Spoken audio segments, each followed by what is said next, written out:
ان لوگوں کے اقوال قلم بند کرو جو دنیا سے بے نیاز ہیں، کیونکہ وہ صرف ہی بات کہتے ہیں جو خدا تعالیٰ ان سے کہلوانا چاہتا ہے۔ سب سے بڑا ہوش مند وہ ہے جس کا زاد راہ خوف خدا ہو۔ خدا پاک کا شکر ادا کرو، شکر ادا کرنے سے نعمتیں زیادہ ملتی ہیں۔ سچ تو یہ ہے کہ خدا کی نعمتیں اتنی زیادہ ہیں کہ تم ان کا شمار کرنا چاہو تو نہیں کر سکتے۔ جو نیک عمل دنیا میں کرو گے اس کا پھل آخرت میں ملے گا۔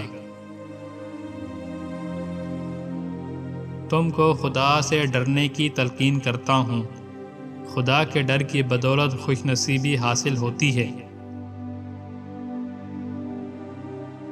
یاد رکھو، صبر ایمان کا ستون ہے، اور یہ اس لیے کہ خوف خدا سب سے افضل بلائی ہے۔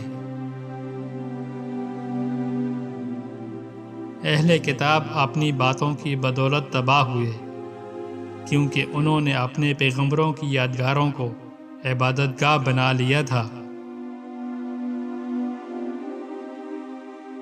میں تم کو ان کاموں کا حکم دیتا ہوں جن کا قرآن نے حکم دیا ہے۔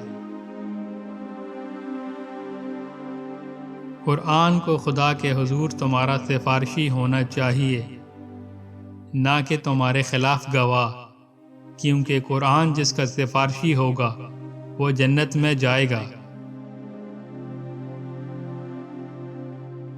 قرآن کا احترام کرو اور اس سے بے اعتنائی نہ برتو، کیونکہ خدا اس کی عزت کرتا ہے جو قرآن کی عزت کرتا ہے۔ میری نظر میں تمہارا سب سے اہم فرض نماز ہے۔ جو اس فرض کو پابندی سے ادا کرے گا وہ اپنا دین محفوظ رکھے گا۔ باہمی مشورہ کے بغیر خلافت جائز نہیں۔ خدا ان لوگوں کی خطا کبھی معاف نہیں کرے گا جو اس کے ساتھ دوسروں کو شریک کرتے ہیں۔